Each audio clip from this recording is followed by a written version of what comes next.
টি-20 বিশ্বকাপ 2026-এর সব থেকে হাই ভোল্টেজ ম্যাচ হতে যাচ্ছে বন্ধুরা। আজকে সুপার 8 রাউন্ডে আজকে মুখোমুখি ভারত বনাম দক্ষিণ আফ্রিকা। বন্ধুরা সন্ধ্যা 7টায় এই ম্যাচটা গুজরাটের আহমেদাবাদের নরেন্দ্র মোদী ক্রিকেট স্টেডিয়ামে খেলা হবে। অলরেডি কিন্তু বন্ধুরা 1,32,000 দর্শকের স্টেডিয়ামে পুরোপুরি টিকিট সোল্ড আউট। মানুষের মধ্যে এতটাই ক্রেজ বন্ধুরা এই ম্যাচটা নিয়ে। কি মনে হয় বন্ধুরা, দক্ষিণ আফ্রিকা কি আজকে ভারতকে টক্কর দিতে পারবে? দেখো ভাই, আজকে কিন্তু আমি ভারতকে এগিয়ে রাখবো না, আমি আজকে 50-50 বলবো। তার কারণ এই দক্ষিণ আফ্রিকান দল অনেক খতরনাক বন্ধুরা। তাদের বোলিং লাইন আপটা দেখো খালি, রাবাডা, নকেয়া, লুঙ্গি, মার্ক কোরিয়েনসন, মানে কাকে রেখে কাকে নাম করবো বন্ধুরা। স্পিনারে কেশব মহারাজ, ওদিকে ব্যাটিং দেখতে গেলে তো বন্ধুরা আরও খতরনাক। ইডেন মাকরাম অনেক ভালো প্লেয়ার, ক্যাপ্টেন, তা সত্ত্বেও বন্ধুরা অনেক ভালো ব্যাটসম্যান।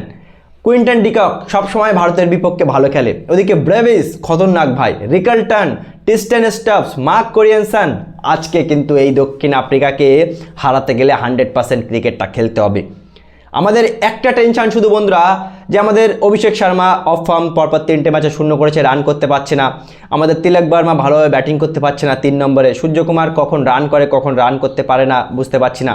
দেখো ভাই, সেমিফাইনাল খেলতে গেলে কিন্তু 3টে ম্যাচের মধ্যে 2টো জিততে হবে, যার মধ্যে আজকের এই প্রথম ম্যাচটা কিন্তু অনেক ইম্পর্টেন্ট বন্ধুরা। আর এই দক্ষিণ আফ্রিকান দলকে হারাতে গেলে মানে 100 না 200% ক্রিকেট ভালো খেলতে হবে। আমাদের অভিষেক শর্মাকে ভালো ব্যাটিং করতে হবে, আমাদের ঈশান কিষানকে ভালো খেলতে হবে, Tilak Varma, Suryakumar Yadav, each and every প্লেয়ারকে কিন্তু 200% ভালো খেলতে হবে। তার কারণ ভাই, এই দক্ষিণ আফ্রিকা অন পেপার কিন্তু একটু হলেও ভারতীয় দলের থেকে শক্তিশালী মনে হচ্ছে বন্ধুরা। কেন জানি মনে হচ্ছে এই দক্ষিণ আফ্রিকাকে হারানো কিন্তু একেবারে মুখের কথা হবে না বন্ধুরা। আজকে ভালো খেলতে হবে, আজকে ম্যাচটা আমাদের জিততেই হবে বন্ধুরা। কি বলবে, আজকে দক্ষিণ আফ্রিকার সাথে ভারতীয় দল এই ম্যাচটা কি চোখ বন্ধ করে জিতবে, না ভাই দক্ষিণ আফ্রিকা হাড্ডাহাড্ডি টক্কর দেবে? কি মনে হয় বন্ধুরা, কে জিততে চলেছে আজকের এই ম্যাচটা, দক্ষিণ আফ্রিকা না ভারত? অবশ্যই জানাবে কমেন্ট করে। ভিডিওটি ভালো লাগলে শেয়ার করে চ্যানেলটি অবশ্যই সাবস্ক্রাইব করে দেবে।